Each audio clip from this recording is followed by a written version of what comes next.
man may not be on the top of his form, but he can still make himself useful.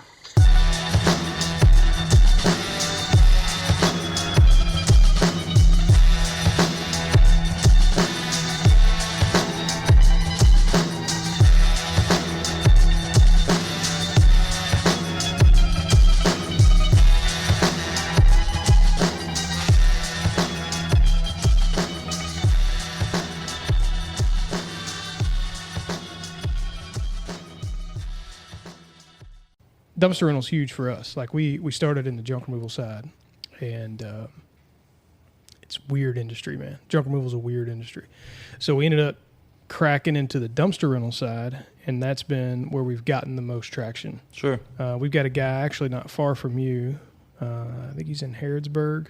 Okay. Is it Harrodsburg? Yeah, it's about 45 minutes. So west of you, right? Yep.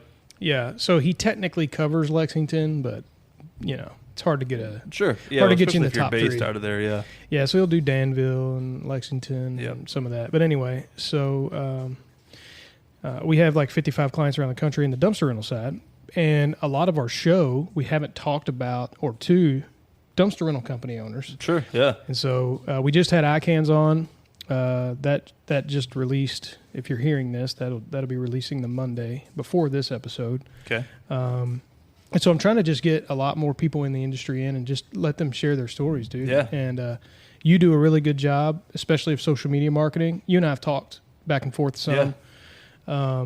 But I watch you and kind of follow what you've got going on, and the video production you put out. Obviously, you're investing some money in that, or making some wheeling and dealing a little bit. Absolutely. Yeah. So.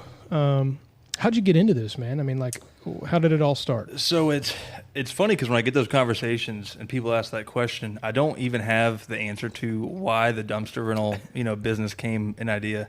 So my background, when I was 19, I started working at Dan Cummins Automotive Dealership. Oh, yeah. Very we got well one known. Here. Yeah. Absolutely. Very well known.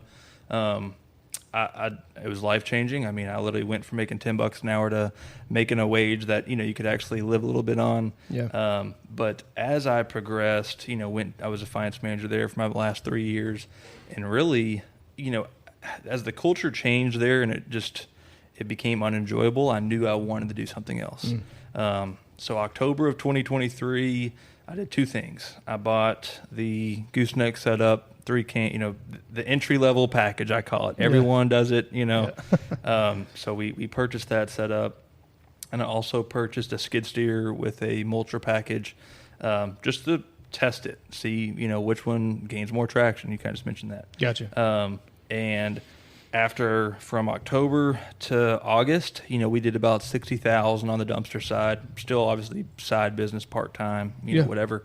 I was cranking, 60, 70 hours a week at the dealership. So, I mean, I was still having to get up 5 a.m., drop off 10 p.m., that kind of setup. That's exactly what I did. Right, so yeah. I know the feeling. It's just part of the side business. Yeah. So from then until August is, I was like, all right, it's made money on a small scale of 3 containers.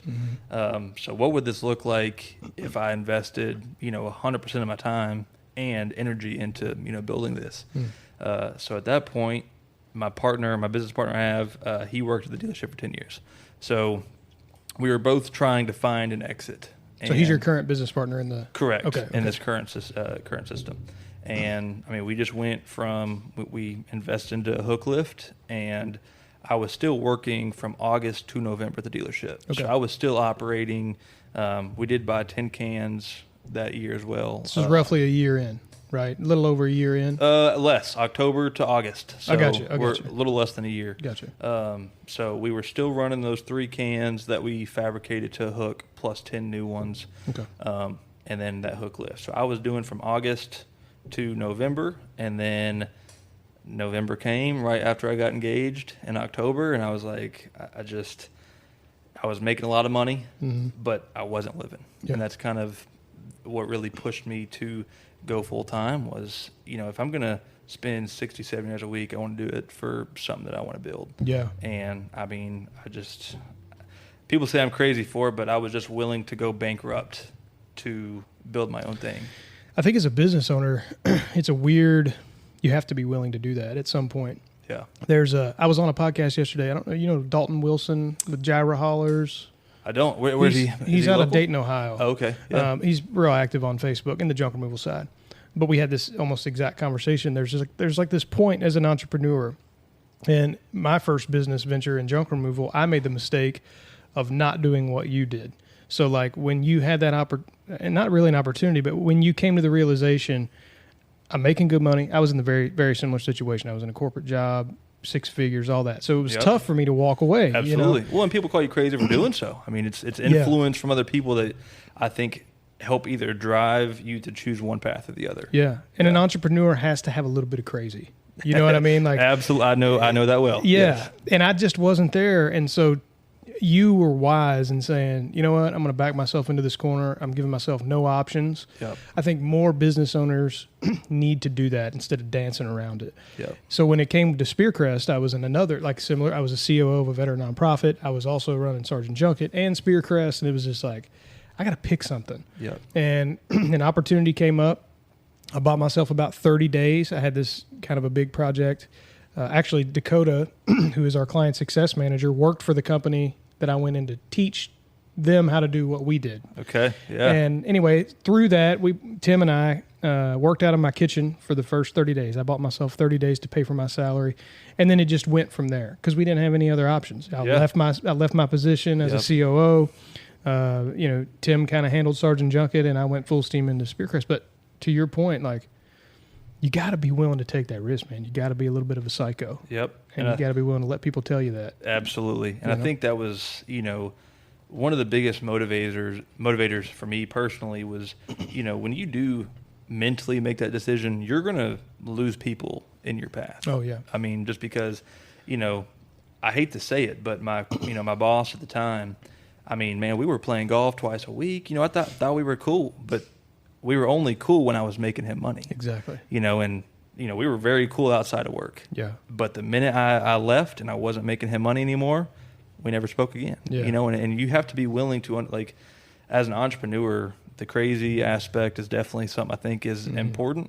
But, there's going to be people in your life that you lose, but, part of one door closing and opening another is just there's people who you can't take with you. Yeah. And I think that was a big thing for me to take that next step, was just understanding that. And you have a responsibility to yourself and to your family. Yep. At the end of the day, my hope is that with these guys here, like we can have a lasting relationship regardless of what happens in here. But you have to take care of yourself as a business owner, as an employee that works for somewhere. Obviously, you want to do good for the company and for Absolutely. the people that work around you. But if you're not able to really live and you feel kind of bogged down, especially in a corporate environment, dude. Corporate America. Dude, Yep. Oh, man, there's nothing worse than that. Yep. There are paths to freedom, but it is going to take you being willing to lose some relationships over. Absolutely. And get called crazy. I mean, I post videos on Facebook all the time, look like a complete idiot, but I do it anyway. Right. Yeah. You have to be willing to do that. And I think, mentioning that, and that's the part of the creative that we want to slowly tap, we're tapping into is a lot of times you expect a result to happen right away. Mm-hmm. So, when you're posting these crazy videos, you want to gain traction in a week, and it takes years for you to even see repercussions from what you did years ago. Yeah. And I think that's just one of the big things of the entrepreneur stuff is like, some people just aren't built to be entrepreneurs, so they don't understand where you're coming from. Yeah, and it's like you're investing. Think of it like the stock market. So if you invest in the stock market for 2 years and you pull out, your interest hasn't had a chance to compound yet. Absolutely. Same goes for investing in yourself. That's a great analogy. Yeah, I mean, over years you will compound, and because you'll naturally get better. And you'll learn how to put out good content and things that interest people. Yep. But you have to be willing to take that risk on the front end. So it's kind of the same thing. So where are you guys at now with where have you gotten to in business? Yeah, so, starting from August of last year, just to give you a brief rundown, 3 cans in a trailer. Realized there was some money there and opportunity, and, I ran with it. So we purchased our first hook lift truck and 10 containers. Yep. Now puts us at 13. End of 2 months in the business, we were just swamped, and we just purchased 10 more, so that puts us at 23. Ended off selling those 3 first cans because they just weren't really that. Your trailer, those are trailer. Correct. We had them fabricated, containers. Just weren't really, our brand, wasn't really, color scheme, things like that. Right. Sold those off. beginning of this year, ordered 10 more. And then about 2 weeks ago, we had 10 more delivered. But what we did have is, so kind of to backtrack, right now we're sitting at 40 cans, 7 or 30 yards, and then we essentially now have concrete containers for all sizes. 8, I'm assuming. 15. Okay. So, well, just because we now have a CDL truck. So nice. To backstep a little bit, we met with a company back in December of the previous year of 2024. Okay. Had small conversations with them.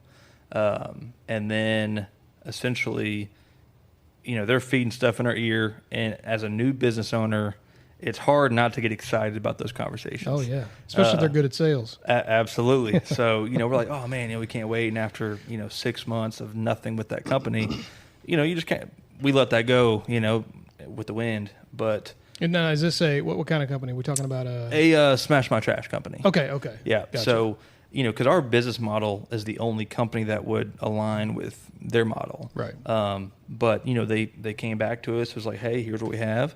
And we were able to acquire a solar plant contract through them. Nice. Just based upon, those conversations and relationship we built with them 6 months ago. Gotcha. So that's kind of part of that compounding thing you mentioned. Obviously, it happened a lot quicker. But, as a business owner, when we first got that conversation, you're just any bit of traction, you want it right then and there. Yeah. And, we were able to acquire, they're building a 800-acre solar farm out in Cynthiana. And, our contract is a minimum of 350 containers, but they wanted the 22-foot 30s. And, our truck currently was running 16-foot. Yeah. So that required us to, obtain a CDL truck, which our driver we hired in May already has a CDL, so that part lined up. Nice. But it's a big investment. You're talking a piece of equipment that's $270,000, and you're spending $5,500 a container. You spend a lot of money. And I think that's the other aspect of, in a year, we went from 3 to 40, but that's also just because when opportunities arise, I mean, you wait too long, it's gone, in my opinion. Seize the moment.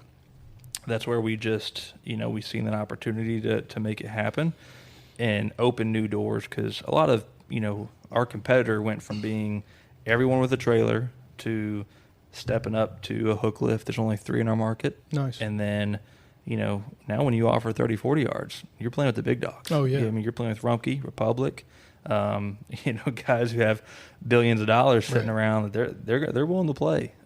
So you just have to be creative with how you go about obtaining those clients. And, we still have so much stuff in the pipeline that we're working on to acquire, larger companies to work with, because we have to figure out for us as a smaller scale business, how can we do it better than the big guys? Yeah. We have to find the pain points for those customers. And being locally owned isn't going to move the needle a ton. No. It's a great factor, but Correct. at the end of the day, these companies are looking at their bottom line and going, "What's the best option?" Yeah, absolutely. And that's one of the things for us is, and I say it to a lot of customers, and I tell them that we aren't the cheapest, and I'm perfectly okay with that. It's not a race to the bottom for me. Never should be. Yeah. And I think when a lot of people tap into this business, they feel like, and obviously market research is huge, knowing, where your price lines up, because if you can justify it being more expensive in your service and things like that, but if you're, just trying to beat your competitors, you're going to realize quickly it doesn't work. Oh, you're not going to make it. Absolutely. You're going to drown yourself. And for us, we found a pain point with a lot of these customers that are using the big companies of just customer service is not a forefront for them. Yeah. And it's understandable on why the business operates the way they do, of how large they are. But for us, that was our opportunity. And for us to go in and just, be a customer service advocate for their business. So when they call on a Saturday or a Sunday or 9 p.m., knowing they're going to get somebody in our company with a real phone line versus a 1-800 number from 9 to 5. Right. And, one of the biggest things for us was a lot of our jobs that we got for large corporations were because they were calling past 5 o'clock. We got a call at 11 o'clock on a Saturday, and I'm out there shuffling dumpsters at midnight for this company. And because Rumpke's not going to do it, Republic's not going to do it, Right. and that what gave us the edge to be able to tap into that market with those customers. And the reality is, you're not going to have to do it that often. That's a one-off thing, but they're going to remember the time that you did. Correct. And you're going to get to build that relationship long term. So I want to go back to something a little bit here, and you don't have to spill all the beans. Yeah. But something that I get a lot of with our clients is they're looking at. There's a couple of things I want to touch on, but I want to have you answer this one first. They're looking at how do they get more commercial contracts? Like, how do you get into the commercial space? I've got a lot of clients in Texas, and Texas is booming right now. It's one of the fastest growing economies in the world, probably, but definitely in America. How, outside of great customer service and being willing to go out and swap dumpsters at 11 p.m., is there something specific that you did that allowed you to get in front of more of these people and have those conversations? Because you mentioned being creative. I'm just curious to know what that was. Yeah, so that's a great question. And the answer to that was, I realized quickly that if you want a commercial account, they're not Googling dumpster on near me. Yeah. So I don't, I didn't care how much we spent in SEO or Google ads or Facebook ads. That's not going to attract those large corporate or even small commercial account. Mm-hmm. But really what it took is networking, knowing, being in rooms with people you want to be, advocates for. Right. So, being able to network with the right people. Mm-hmm. And even if that meant leading into another conversation who led you down the road to connect with the right person. Yeah. So understanding that, like, the conversation I was having in that room may not be for the company I want, but they have a connection to the company I want. Yeah. And being able to, it's almost like just a channel of steps of going through, but then just the personality and salesmanship, obviously coming from the dealership background, a lot of sales experience, and outreach. I mean, you have to be willing to invest a lot of hours to obtain commercial accounts, in my opinion, because you're doing in-person visits, and I wasn't really trying to come off salesy. All I was trying to do, and for us, what kind of helped transparently, is most large companies were using the same company, and they got bought out by Republic. Gotcha. And was it like a brokerage? So no, it was a local hauler. Okay. They owned the landfill, and they, Republic came. They were very large. Republic came in, bought them out, and I mean, just immediately transitioned their pricing. They transitioned their not so up to par service, and that gave us the opportunity to come in and just have these conversations. Like, hey, we're a new company here. This is what we're doing. If you're not happy with your service, I'm not here to try and push you one way. I just want to be able to show you what options we can bring to the table for your company. Nice. If you're interested, let me know, and I'll be more than happy to, have a conversation with you. Yeah. And I think during that time, a lot of these companies were experiencing people raising the price on them, picking up dumpsters when it's convenient for them, not when the job needs it done. Right. And that was just a big thing that it took a lot of like where we're at now is still a lot of bootstrapping. I didn't go, pay some marketing agency and put my business on autopilot and it's just rolling. And I think a lot of times when people get into this business, they think that, you can just pay for it all, and you can't, I'm glad you're saying that. Yeah. It's the truth, dude. Yep. Like, I own an agency. Right. That's what we do. But Yep. I tell business owners all the time, we cannot save your business. Yep. If you don't have a good foundation, you're not networking, you're not growing your business on your own, and then you come to me and you think you can just pay me and we can just throw business at Yep. you and you're going to be fine, you're going to have a real bad time. Yeah, absolutely. You just are. Because You are. it takes especially like if we're talking about SEO, it takes an incredible amount of time Absolutely. to really get the results coming in. So then you have to invest into what we're doing and trust that we're going to do a good job, for an extended period of time. Then you go into the ad space. It's pay to play, baby. You want to make more money? You better be willing to dump money in. Absolutely. And it just is what it is. Now, of course, we do, we prune the ad sets and we make everything proper. Right. But it's still not something, it's a piece to the puzzle. It's an Correct. element to the business. And if you aren't a good business owner and you aren't willing to go in and build relationships and put yourself in difficult situations and have weird, uncomfortable conversations, you're going to struggle always. You will never, SEO and ads will never get you out of that. Yep. Ever. It won't. I know from experience. And that's what I've had this conversation, with the best friend of mine, and he has a couple people who reach out to him, and for that specific reason, they're willing to spend their last dollars trying to pay him to, save their business. Yeah, and dude. You just can't be you're not a flotation device. Right. You're not your, Hail Mary, because at that point, you're not going to be happy when your business still fails. Correct. And I mean, I think understanding how the business evolves,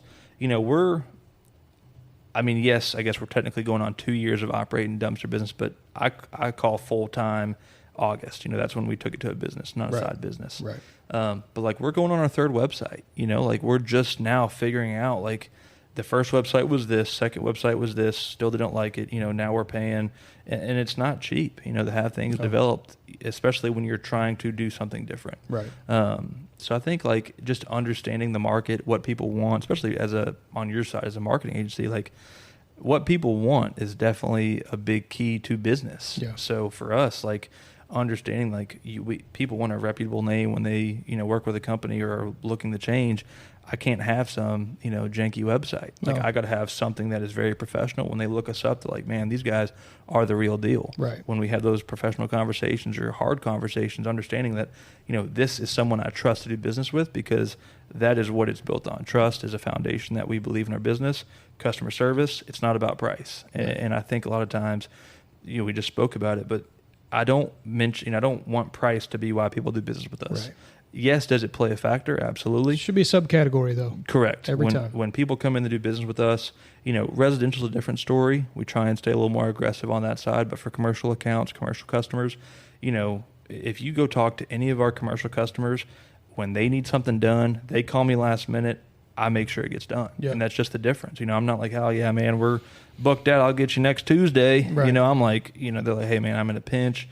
They filled this quicker. I need it right now. And Yeah. I figure out how to make it happen. And I know that those customers see value in doing business with us just based upon our, trust and customer service aspect of our business. No, yeah. I mean, that's the thing I think gets missed a ton is you have to be, especially as a local trying to compete with the big boys, you got to be a step above. Yep. You've just got to have a certain edge that the other guys don't have. Correct. And it gets missed a lot. And Yeah. I think that, again, we could beat that horse all day, but Absolutely. people just they want the easy way out. And the reality is, as a local small business owner, especially in the waste industry, you're up against one, some giants, and two, some sharks. And if you aren't willing to go out and put yourself in situations where you can have private conversations that will eventually lead to doors opening, Yep. and you're just looking at the online side. Yes, it's 2025. People are going to search online. Of course, we know that. But again, that's a supplement to what you're already doing well. Correct. And it's something, for us, even in the agency space, when I get on a call with a potential client, right, and we get to the point where we're talking about the numbers, if they are only worried about the numbers, I've done something incorrect. Through that sales process, we get to the numbers and they're hung up on the numbers, and they start really going into that. Not that I have a problem answering it, but I already know, I didn't build trust somewhere Yep. on the front end. They don't trust me somewhere. Where did I miss that? Now we've gotten a lot better over the years, but the same goes for dumpster rental business, man. Anytime. When you get to the point, and I'll just give you a little bit of a pat on the back here, but before we even started this podcast, you got a call. And I was taking care of some things, but eavesdropping a little bit. Price it wasn't even really a concern. I mean, of course they want to know what the price is, but you got to the price, you explained it, and boom, job booked. Right, just next to the next. Yeah. Right, and it's because you're building trust on the front end with good branding, with making sure that you can meet the demand and getting the dumpster there when they need it. You're already setting the tone, and that gets missed a lot. I mean, I have clients that don't answer the phone, then wonder why they're slow, and we talked about that a bit before the show. And it's just, you have to be, you're competing with billions of dollars. You got to have an edge. You have to have an edge. And it starts with the basic things. Yeah. And that gets missed a lot. I think one of the biggest keywords that I mention a lot is, this comes from the auto industry, but, people buy when value exceeds price. And, that was a really big thing in the automotive space. And I will say, that's what Dan Cummins taught me. Dan Cummins is very customer oriented. They are very value exceeds price because, yes, they price aggressive to have a very aggressive price. Mm-hmm. But when you walk in those doors, the value that you're experiencing has to exceed what they're willing to pay for any business. Yeah. So whether it's digital marketing, dumpster rentals, buying a car, you have to believe that what you are getting is more than just what it's costing you. Correct. And I think that's what a lot of people miss in business, and that's a great thing that you're mentioning, because if you don't feel that, like you just said, if they start getting hung up on price, they didn't see that value before it came down to that. Correct. You need to figure out what's happening. You have something broken in your sales process that's causing that to happen. Correct. You know. Absolutely. You big Andy Elliott guy? No, I'm not. So I know a little bit about it. I didn't always follow his model, but I'm actually really big in the Alex Hormozy right now. Oh yeah, I love Alex Hormozy. That is a big. I just asked about Andy because I know he's in the car business and he takes his shirt off all the time, and I had to ask. Yeah, my I don't have that six he'd pack. he'd rip us apart. I'm not part of that club. He would just rip yet. us apart. I'm not part of that club just yet. Yeah, I know this is completely off topic, but you know the show Tires with Shane Gillis? Yes. Have you seen season 2 yet? I have not. Oh, you got to watch it. I watched it right when it first came out. You know, just I thought it was hilarious. Oh, dude. But yeah, they have Andy Elliott. They have like an Andy Elliott person on that show. On the show? And he makes this dude take his shirt off, and it's hilarious. Yeah. No, I definitely I try and put and I'm going, and this may be a little off topic, but I'm personally going through just like a lot of personal growth right now, because I really feel like if I change, if I grow in my personal life, faith, things like that, things will follow my relationship, my business, and I don't try and do that publicly. I think a lot of people are worried about what it looks like versus what it really is. Yeah, are you actually getting the benefit of it? Correct. Yeah. So that's where I'm just more focused on. Like right now, I'm just going through a lot of personal development. I'm trying to change, bad habits and trying to grow. Like I said, personally, faith, relationship, business. Those things are important to me.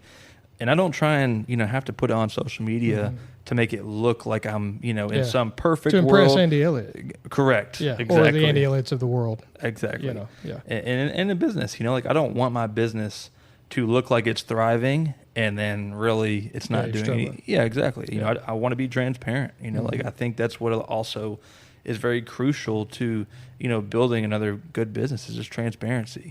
Whether it's with your clients or potential clients, customers. There's no point in not being transparent. Yeah, so agreed. Yeah. Now, there's a couple things I wanted to touch on that you brought up, but the first is your all's branding is really great. I think that's one of the reasons. Of course, I just Facebook, so I just kind of know what I can see. Of course, I saw your story that you shared a couple weeks ago, which is what we've just gone through, and kind of prompted me to be like, I need to get this dude on the show. Yeah. But your branding, so like the videos you put out, they're well put together. You got good lighting, a good camera. Yep. Is it a partnership you have with someone? Are you investing in that, or what's that look like? A little bit of both. So let's go ahead and just shout out my dude, Overcome Media, Austin. He's my best friend. A small backstory. So the guy that shoots Dan Cummins videos put together our first video. Posted as our ad. First time running ads. And Austin hit me up. He's like, "Hey man, seen your video. I can do it better." He does short and sweet. So I was like, he does great. Okay. And I was still employed at the dealership. Met up with him at Chipotle. He's trying to sell me on his business, model, and we're going back and forth. And I don't sign up right then. I leave Dan Cummins. I text him. I'm like, "Let's do it." So we go all in. Austin is now my best friend. He's in my wedding, giving a speech. It's like we literally are best friends. But this dude from Louisville? He's local. Okay. But I mean, so we became best friends. But he owns the Overcome Media there in Lexington. Nice. And part of it is the equipment. So I mean, he has everything. Obviously drones, lighting, camera. I personally already had some previous camera equipment that I wanted to set up, just never went around to doing it. So we've been able to use both of those in aspects of shooting content. But I mean, his content is killer.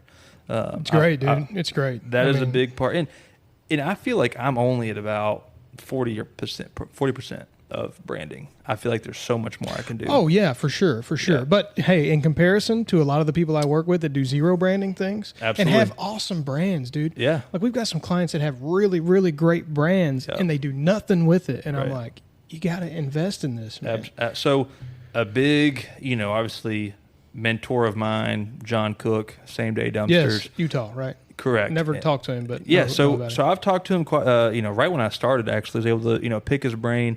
And honestly, pick up information and backpack some of his model. You're using his pricing model, correct? Correct. Yeah. And we've tweaked it, so for certain poundage, certain pricing, certain percents. But, I've talked to him quite a few times. Great guy, but I was actually in Salt Lake a week and a half ago, and I was able to meet up with him for about half a day and just pick his brain, understand where he's at. He's been doing this 20 years, and he's disrupting the industry by content, branding.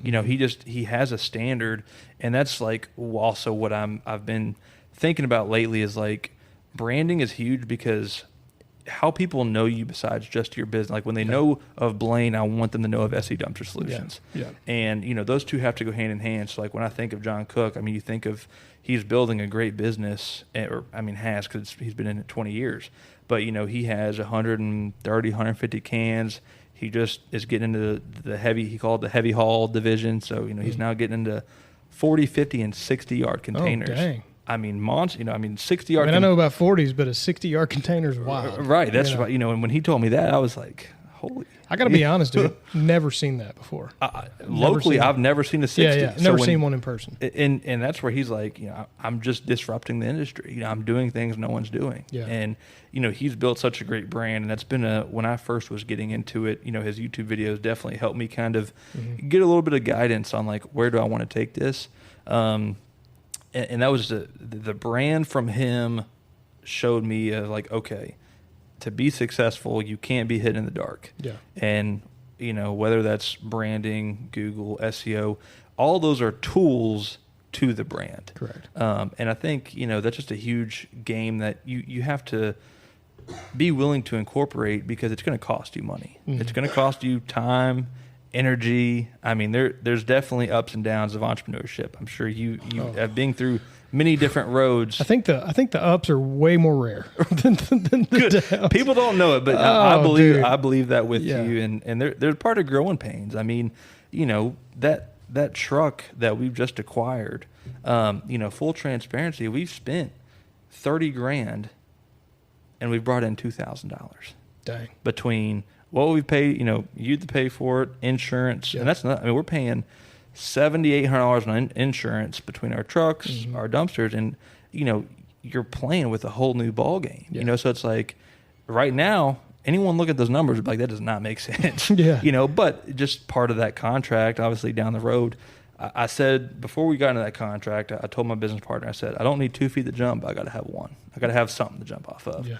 I can't go in get a $270,000 truck on hopes and dreams. I got to have some kind of footing to be able to take to the next level. Yeah. So that was our starting point to build a brand for what we're doing. Now offer a service to the commercial space while still trying to build a brand. And I think for us, that's just a huge thing is, we want to build a brand for our whole division, whether it's small scale residential to 40-yard concrete dumpsters. We're focused on building a brand. And like I said, we're at 40%, and there's so much in the pipeline, part of this personal growth to get to 100%. We're going to do what John's doing, but locally. We're going to try and change things up here locally. Absolutely. There is something to be said of personal growth. I was a big Andy Frisella guy for a long time. Followed his program, 75 Hard, and I just started that Monday. Oh, you're on it? Yep, on it right now. Let me tell you something. It changed my business, changed my life. I'm up. I've put some weight back on. Okay, don't tell Andy. But you have the app too, where if you miss a day, he has like the mean crossed on. Well, you haven't missed a day yet. I'm assuming. Nope, I've not missed a day. I'm only 3 days in. You have the 75 Hard app? I don't. I actually just have it all printed out. Okay. Hold myself to the standard, but. Yeah, so the app is nice just because it's like $3 or $5 or something on Apple Store. Small investment. But you can, as you finish things, you just click a box, right? Yeah. And if you miss a day, I got real sick my first time. I was on day like 56. I got so sick, dude. I couldn't. I was like curled up into a ball, and it sucked. So I had to stop. Right, start over. And then a couple weeks later after I got better, I was like, well, I'm starting back, Right. And then I went to open the app, and it's just a picture of Andy Frisella with his arms crossed, just mad that you didn't finish. Just mad that you didn't finish. Yeah. So anyway, we went through that program. Tim went through that program. I lost like 56 pounds. That's amazing. It was in a moment that I really needed it because I was running all 3 businesses and a lot of social pressure. I was like having to do news interviews all the time, and like it was a lot. So I had to be very clear mentally. and it allowed me to do that. And we've talked about actually kicking it back off internally here, but personal growth, a couple things is, one, you are going to be so much more mentally sharp. I mean, you're already a sharp guy. You know, I gather that from you. You took this risk, obviously, but it was calculated. I mean, you have a business partner. You believed enough in yourself to know Correct. we're going to make this happen, right? But then you take it the next step, and you become personally sharp. It's something that people overlook. I mean, even Andy Frisella, the guy that started 75 Hard, he was like, you know, I woke up one day, and I had made $1 million in a day. But I was the fattest I had ever been in my life, and I had pneumonia and felt awful. And I'm like, okay, it's great that I have $1 million, but I feel terrible. Correct. So I can't even enjoy this thing that I've created. And so that's kind of what his journey started like. And I think we miss that as business owners. And look, dude, I'm guilty of it. Yeah. Even after doing 75 Hard, I've gotten back in the groove of like, I got to grow the business. I can't really think about my health. You know, I'll stay in here till 5 o'clock, zoomed in on a computer, trying to make things happen for clients. And I'm like, and I justify it by telling myself, I'm just trying to take care of the clients, which is true. Correct. But I can't do that long term if I'm not taking care of myself. Correct. And Absolutely. so, you know, I think you're wise, and that is going to take you from that 40% mark way on up. Because you're just going to be operating at a different level. Absolutely. So the next thing I have, we're a faith-based podcast. I mean, we don't hold any punches there. Yeah. You know, we're not preachers or anything. You know, Absolutely. But you've mentioned it twice. You mentioned that faith is part of something that you're trying to grow in and trying to incorporate into your life and into your business. What's that look like for you? Yeah. So, you know, when I worked at the dealership, I was off Wednesdays and Sundays. Those were my 2 days to do what, you know, Blaine wanted to do. I'm 25 years old. So, you know, at the time, you know, back then I'm 21, 22, making, you know, high six figures, $300,000-$400,000. I mean, just crazy money for a 22-year-old. Absolutely. Yeah.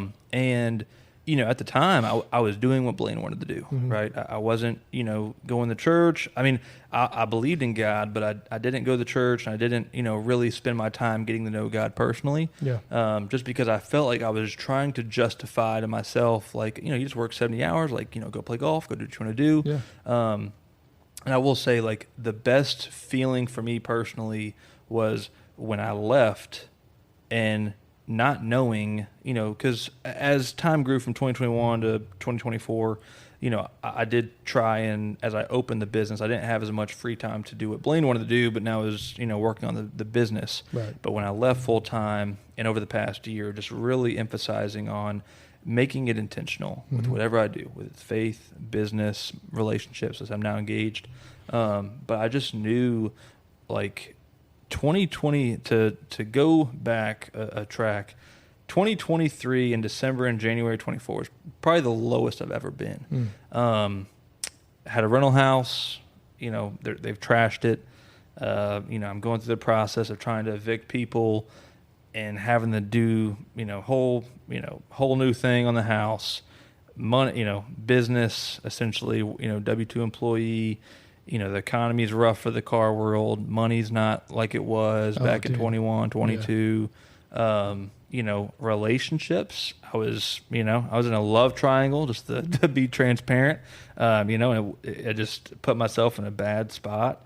You know, and it just felt like when it rained, it poured. You know, it just one bad thing led to another, and that's the lowest I've ever been. And, you know, stepping into 24, I just knew I had to make a change. I knew I had to do things differently. So, you know, when I did get into my new relationship, I just knew I had to be intentional. I had to be intentional, and I prayed for these things prior, because I wasn't, you know, I didn't go to church a lot, but I was like, I have to lean on somebody, and it can't just be someone who doesn't, you know, understand what I'm going through. Yeah. And if anything, you know, God's there even if you don't see him. And I think for me, going through this growth, and especially right now, I mean, part of the 75 Hard is praying every day and praying every night, and just, you know, understanding the Word of God, going to church every Sunday. You know, and when I started this business, you know, I prayed for these things that are happening in my life. Yeah. And, you know, there's still so much more growth for me to even be closer to God.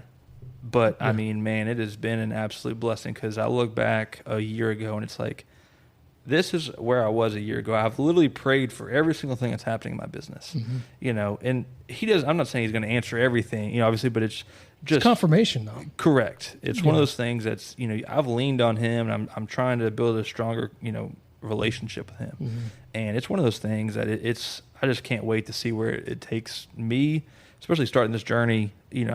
Church Sunday is when I made my mind up for 75 hard. I was like, I feel closer than I've ever been. So why not lean into that? Yeah. So that's why I just want to change personally. And where can faith take me in my personal life, in my relationship? Because I get married in a month. So I didn't realize it was that close. Yep. So I was like, I know I'm going to need that, in my personal life, my relationship, and then just in business. So, faith for me is still something I'm learning and going through. But, everything that I have today is something I've prayed for. And I can't be more grateful for that. So if he's answering those and it's confirmation, why would I not keep going down that road? Yeah. So. Yeah. It's funny. We had the same conversation yesterday. God will bring you low to draw you in. And it is. That's not the story for everybody. Some people come to faith at a young age and, they go through challenges in life and that kind of thing. But in my experience and in the experience of a lot of believers, Tim included, who's the producer, you can't see him on camera, but he's the guy switching the cameras around. Same story. He brings you low. He brings you to a point where your back's against the wall. Absolutely. And then you start praying and you don't really know what's going to happen. And, that's what he did for me. And get you to a point where you feel like you have no one to lean on and you have to start praying. Yep. And then and I know what you feel like too, where it's like, I believe in God, right? I grew up in church. I believe in God. I know what salvation is. I know all of that. But there's just something in you in those moments where you're like, I have no one else. I'm just going to, I hadn't prayed like that in years. Absolutely. And so it's like, I'm just going to do this. I don't know if it's going to work, but it's all I got. Yep. And the same story. God just began blessing me through that, and not blessing me like necessarily financially. Of course, Correct. The business has grown, but giving me some kind of one piece, right? But also some understanding of, oh, this is why you're allowing me to go through this. Yep. Because you have plans, and I'm too stupid to see these plans. You needed to knock me down a notch. Correct. So that I could see the overall picture. Absolutely. And so, no, that's great, man. That's a blessing. It sucks you have to go through things, but hey, you know what? It's part of the journey. It's part of growth. And I think, like looking back, for me, making that kind of money, high six-figure earner at a young age, it felt like the only thing I could do was spend money, because I couldn't, at a young age, I didn't grow up, from a background with money or anything of that. To give you a short backstory, when I got interviewed in 2019, he was like, how much money do you want to make? I said, 50,000, like just off the top of my head. Like, I was like, that's a lot of money. You thought you were going to be balling. And he was like, why not 100? And I was like, what do you mean? Yeah. Like $100,000. Like, so that figure to me was high, but I was like, if you're telling me it's available, I'll do it. Yeah. So my first year I made $106,000. Wow. And I'm 19 years old and turning the 20. But Dude. I was like, I've never been around people who made that money. Right. So when I'm making very high six figures, I wasn't living though, and this is what I've been talking about lately. Is like, I wasn't living. I was just making a lot of money, going home, sleeping, and do it again. Mm-hmm. And I'm very grateful for the opportunity. Granted, I did a lot of the work, especially in that finance mindset. You start at zero. I created all the money, and I got 9% of the pie. Right. And I'm like, man, if I only get 9%, what would it be like if I did it for myself? I get 100% towards the business. Right. And when I left, I didn't have this plethora of hundreds of thousands of dollars just sitting there to coast. I was like, I got to make things happen like right now. And even though I wasn't bringing myself $30,000, $40,000 checks, I was just keeping the business alive. I'm afloat, and I feel like I'm living more than I ever have, just because I'm actually able to enjoy life versus feeling like I'm working for a paycheck. You have purpose. You have it's a different thing. Correct. To find it's hard to purpose. explain. It's one of those things that's, you feel it. Obviously, people understand purpose, but understanding the feeling that you feel is hard to describe unless you just do it. Yeah. And when you're in a position where you're earning well, because I was in a similar spot. Like, I'm earning six figures. I'm an engineering manager. I'm doing well. I've got kids. We got good insurance. We got a nice house. Blah, yada, yada, yada. But I hate what I do every day. Yeah. I mean, I like the people that I worked with. It had Correct. nothing to do with them, but just I have to go to corporate meetings to talk about the dumbest policies, and it's just soul sucking. Oh my! And that is the exact truth. When I got towards the last 6-8 months, I mean, I used to. Granted, a lot of it had to do with culture shift.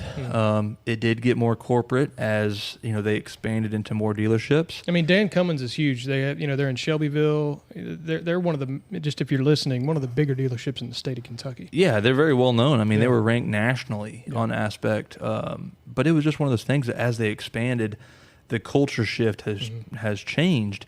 In the last 6 to 8 months, I mean, I would just walk in, and the minute I clocked in, I just could not wait to get out. Yeah. And that's when I knew I needed to find something, more purposeful for me.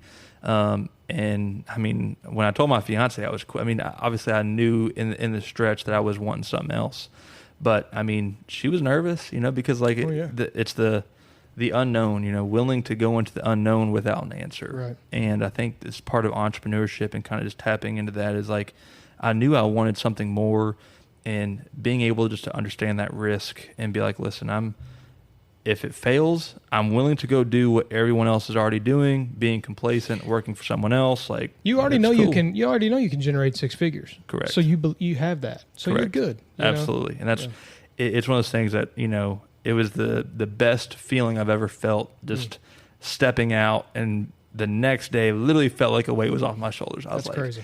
I don't know what the future holds, but man, this feels good. There's actually more weight on your shoulders, ironically, and you don't feel it. Yeah, exactly. Because you're living in your purpose. Absolutely, and that's such a great analogy, because part of the 75 hard is reading, and that's one of the things I've been terrible at. I've been terrible at trying to read a book. Yeah. But what I'm reading right now has really been honing in on a mission and purpose, and it's not one of those things that you. Finding your mission isn't something that you can just obtain and then when you get it, it's done. It's something that has to be able to evolve and be able to move forward. So it's not even about me just building a successful dumpster business and hitting a certain amount of revenue, because it also tells you to take away the money. Yeah. And I feel like that helps find your purpose, find your mission. And for me, it's not even just about the money, because like I said, I'm not, to everyone listening, I'm not paying myself. Yeah. I am. Besides my bills, right. But you're not taking a lot of profit out of this. Correct. Right. I literally just reinvest everything back into growing the business. But on the aspect of that, it's like that's hard to do because for me personally, I tried lowering my standard of life before I left. That way, I could try and take as much load off as possible. Mm-hmm. So, I did go from having multiple cars and Corvettes and whatever I really wanted to I got to get rid of all this stuff, but I don't care about it. Like, it's not a big deal. Stuff. It's just stuff versus, you could take away everything I have and I still love the life I live. Right. And I think just part of that is, understanding that part of the sacrifices you'll go through being an entrepreneur. It's hard to explain. Some people aren't made to be entrepreneurs because it's a different mindset. And you mentioned when we started, it's part of, it's a little bit of psychoticness, craziness, not in a bad way, but just you have to be willing to see the vision that no one else sees. And that's kind of what I said in the beginning of, starting this. It's like no one sees the vision that God gives you. Yeah. And I don't think that God just gives me the vision of you're going to be a dumpster business owner.